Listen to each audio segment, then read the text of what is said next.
مساء الخير، يا مساء الهنا والرضا والسعادة على أحلى عيلة وأخوات في الدنيا. عاملين ايه يا حبايب؟ أخباركم ايه؟ يا رب دايما بخير وصحة وسعادة يا رب. قبل ما نبدأ الفيديو عايزين نصلي على الحبيب المصطفى. اللهم صل وسلم وبارك عليك يا حبيبي يا رسول الله. ما تنسونوش في شير ولايك واشتراك في القناة. ادعوا لي دعوة حلوة، عايزة كومنت حلو لكم بالمثل. اللهم امين يا رب العالمين. أحلى عيلة وأخوات في الدنيا، وحشتوني وحشتوني وحشتوني من آخر فيديو فات. هتعملي ايه يا هوبا؟ دلوقتي هنفرش بقى السرير. بقالي اكتر من اسبوع بننام بره في الصاله، والواحد ظهره اتكسر من النوم بره. نفرد بقى السرير. طبعا انا نفضت الشباك تاني لان فحروا تاني ونزلوا تراب تاني واسمنت تاني، مبهدلين اخر بهدله. ربنا يعوض علينا عوض الصابرين. اللهم امين يا رب العالمين، ويفكها عليا وعلى كل متضايق يا رب، ويفرجها علينا جميعا. شكرا للناس اللي دخلت عندي جديد، شرفتونا ونورتونا وكترتونا. احلى عيله واخوات في الدنيا، ما نحرمش منكم ولا من وجودكم في حياتي. ربنا يديمكم في حياتي نعمه. احلى اخوات، اخواتي واصحابي وولادي وعيلتي الجميله، ربنا يديمكم في حياتي نعمه. دلوقتي بقى هنفرش السرير وعندنا شويه حاجات هنعملها مع بعض. يلا بينا نبدا ونقول بسم الله. اللهم صل وسلم وبارك عليك يا حبيبي يا رسول الله.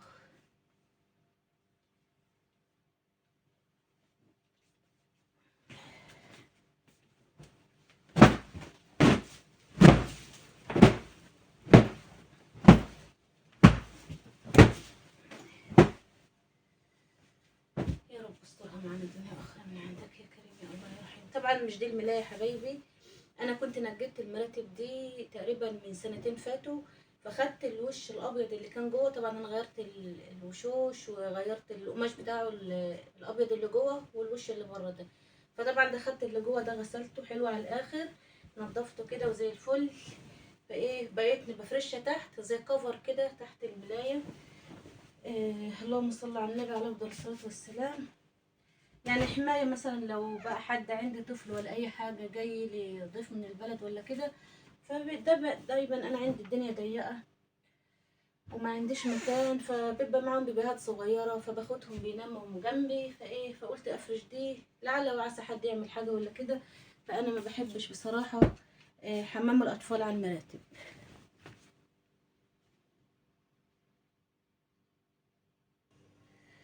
خلاص يا حبايبي، كده فردت السرير واخيرا هنام في اوضتي. واو، بهدله اقسم بالله بهدله. اهو بيتي، بس ما تعودتش انام الا في سريري. بهدله ما بعدها بهدله اقسم بالله. عايزه اقول لكم جو نار، لسه عمال ينقط ميه. الله يعيننا ويعين كل واحد على حاله يا رب.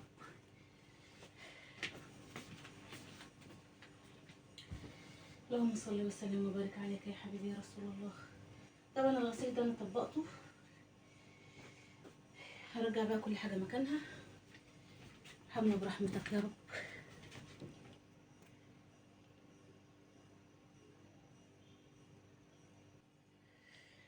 اللهم صل وسلم وبارك عليك يا حبيبي يا رسول الله. طبعا الغسيل ده انا كنت جايباه معايا من البلد. ده بقى ايه، هشوف له شنطه نضيفه كده واحطه فيها. يا رب استرها معنا دنيا واخره يا رب.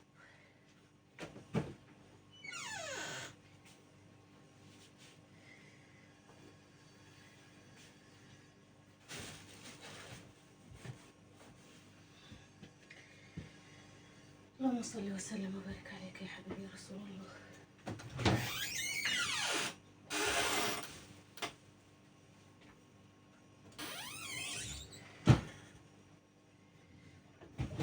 طبعا الطقم ده عايز مكوه. انا بقى ايه عندي كذا حاجه عايزه مكوه كمان، قلت اكويهم بقى مع بعض.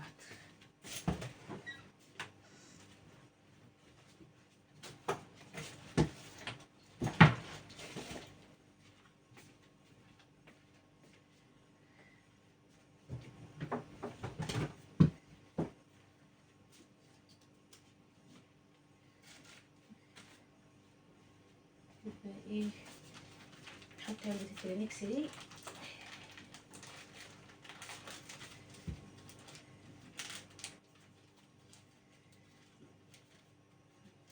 مش عارفه كان فيه، ما علينا.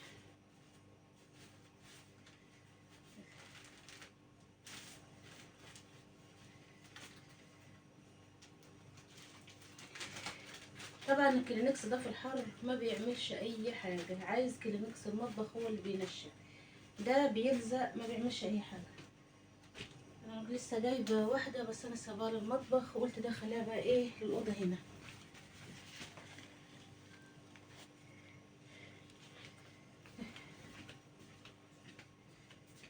نفض بقى الباسكت ونجيب بقى شنطه نعبي فيها الهدوم بتاعتنا دي.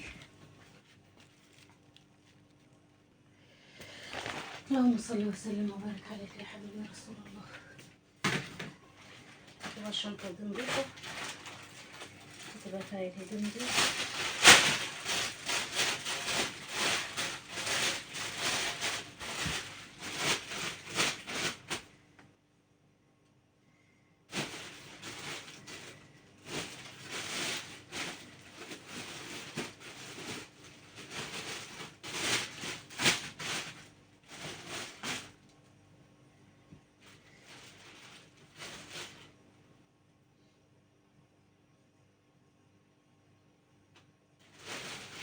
طبعا دي لما كنا في البلد زي ما قلت لكم جبتهم معايا كانوا عايزين غسل.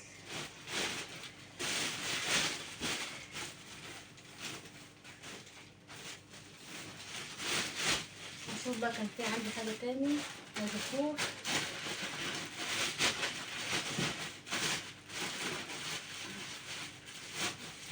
اجهز بقى ايه حاجتي كلها مره واحده. اللي لسه ما حطش لايك هو بالك لغايه دلوقتي حطوا لك يا حبايبي وصلوا على النبي. اللهم صل وسلم وبارك عليك يا حبيبي يا رسول الله. نطلع بقى يا حبايبي نشوف ورانا ايه تاني. وطبعا عندي غسيل كالعاده، عندي الغيار ابيض ده نقعته، وعندي هنا الغسيل ده غسلته. نطلع ننشر بقى، يعني احنا طبقنا غسيل رصناه وهنا نقعنا غسيل وهنا غسلنا غسيل، نطلع ننشره. طبعا جينا بقى على المطبخ يا حبايبي نعمل رز حبه وحبه. طبعا انا حمرت الرز، حمرت شويه حته سمنه كده وشويه زيت، نغليلهم بقى ميه ونعمل بقى الرز يا حبايبي.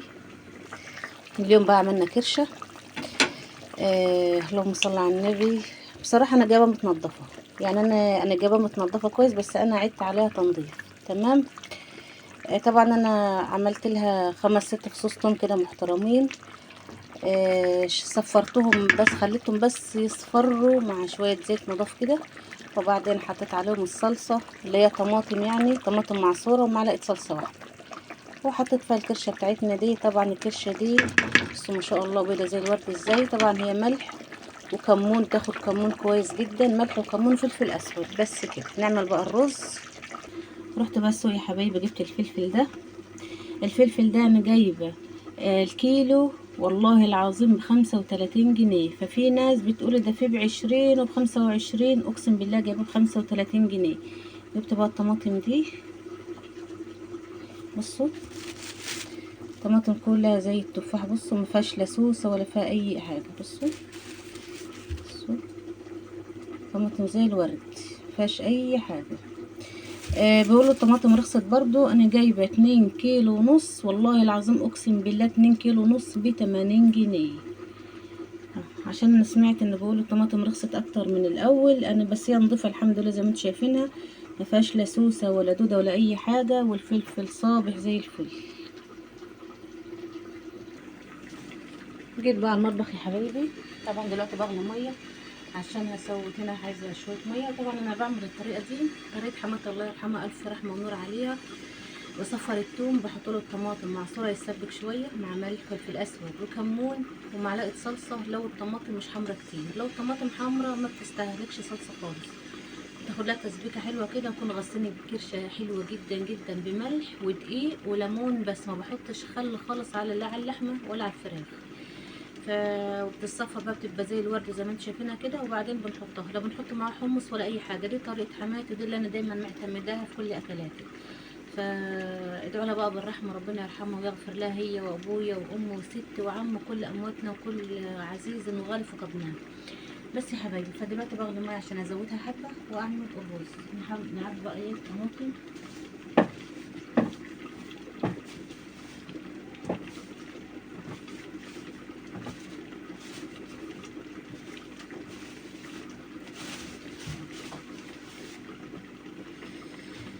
اللهم صل وسلم وبارك عليك يا حبيبي رسول الله.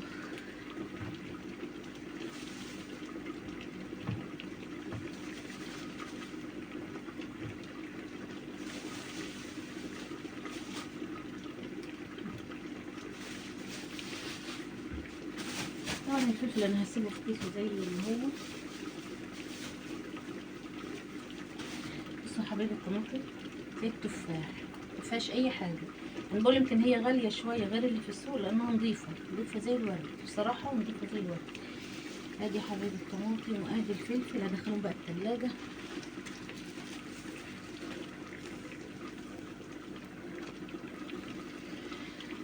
اللهم صل وسلم وبارك عليك يا حبيبي يا رسول الله.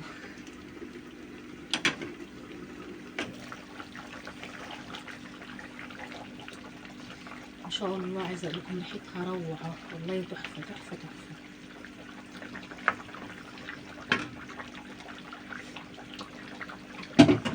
تحفه.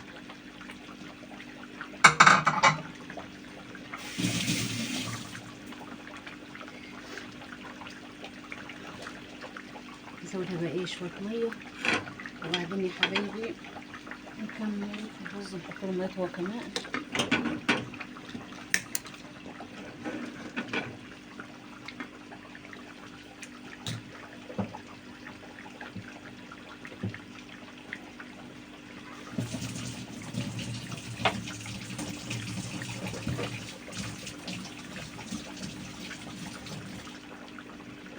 طبعا انا غسلت المعلقه بعد ما دقت بيها الملح، ما ينفعش ادوق بقى الملح ارجعها في الحله تاني.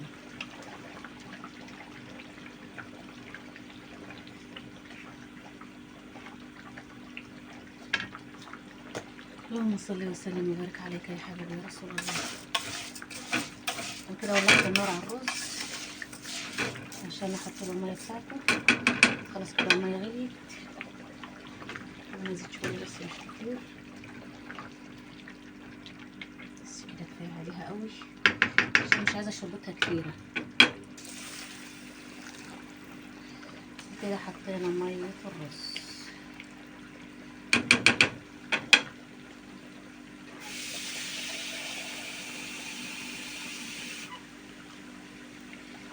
نغلي بقى ايه شويه كمان، ممكن نحتاجهم لحاجه.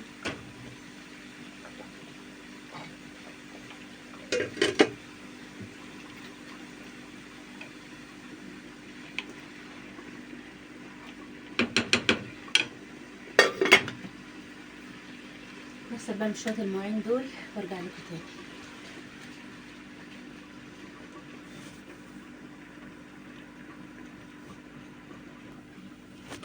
عايزه اقول لكم الجو نار نار نار، عايزه اعمل بقى كوبايه عصير.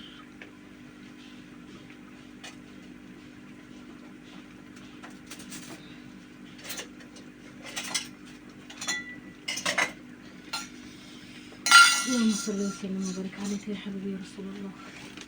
انا طول فتره الصيف ادوني عصير وميه، عصير وميه.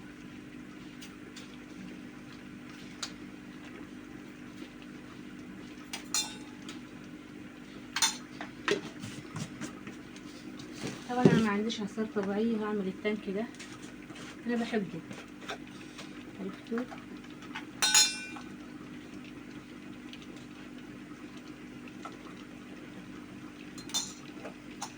لان كنت جايباه في رمضان، كنت جايبه تقريبا 3 علب او علبتين والله مش فاكره. خدت منها واحده ودي لسه فاتحاها تقريبا اول امبارح.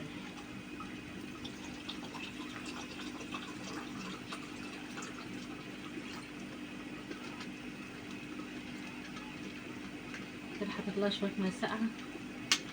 عايزه اقول لكم الجو بره، لو درجه الحراره بره 40 في بيتي هنا بتكون ب80، يعني لو بره 40 هنا بتكون 80. هقدمها لكم عشان ضيق وما فيهوش منفس او ما فيهوش تهويه، فبعيد عنكم بنتسلق.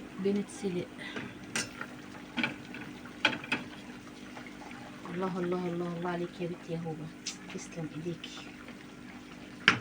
تسلم ايديا.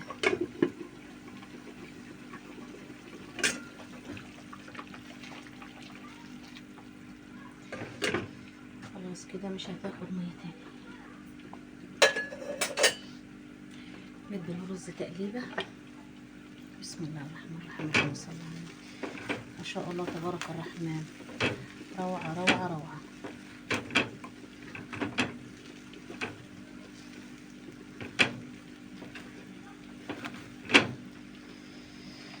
اللهم صل وسلم وبارك عليك يا حبيبي يا رسول الله. دقيقتين وهنقفل على الرز. هو تقريبا استوى بس انا قلبته ما بحبه ايه يشرب مع بعض كده.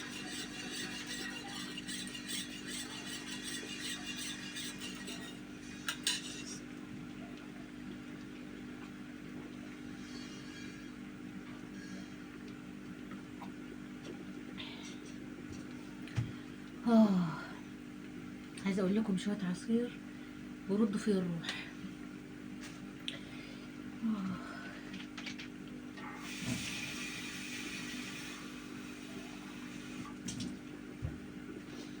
دخل دي بقى التلاجة تاني.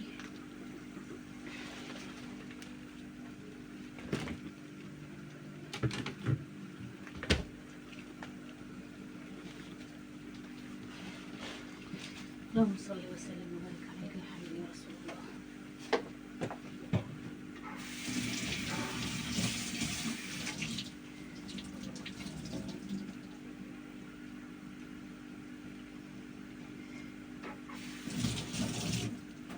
شربت العصير طلع كلته على وشي.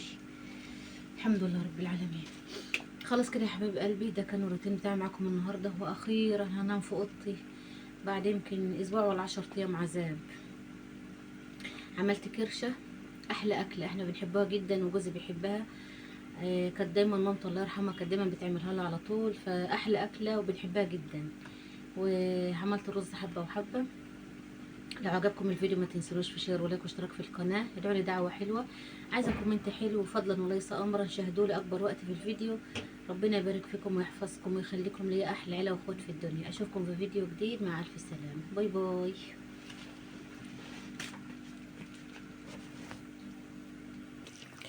بصوا يا حبايبي، ادي الكرشه. بصوا بيضه زي الورد ازاي. شوف بقى الرز يا حبايبي ما شاء الله زي الفل. سبحان الله، رز الحبه وحبه ده يكون مفلفل كده وجميل كده ما شاء الله زي الفل. نقفل بقى على النار.